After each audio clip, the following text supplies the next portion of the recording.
Senator साहब, जज साहब के ऊपर इल्जाम लगता है, मुल्क में सियासतदानों के ऊपर भी इल्जाम लगता है, लेकिन कुछ लोग जो है वो दे गेट अवे जो उनके ऊपर इल्जाम लगते हैं विद इट।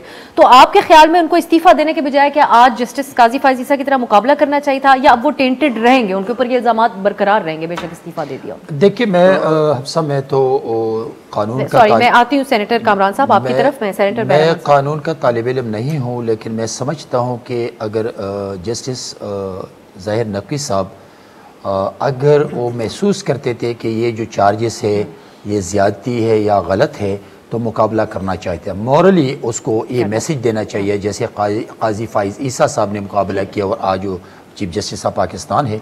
तो मैं समझता हूँ, लेकिन दो चीज़ें हैं। एक तो ये है कि वो जैसे अभी हम उस पर डिस्कशन कर रहे हैं कि हो सकते है कि ये चार्जेस जो लगे हैं बिल्कुल सही हो सकते है कि उनका स्टेमिना या उनके करेज इतना ना होता कि मैं इतनी प्रॉब्लम्स को फेस कर सकूं। तो मैं समझता हूं कि लेकिन मॉरली तौर पे उनको रिज़ाइन नहीं देना चाहिए था कि वो इसको करे।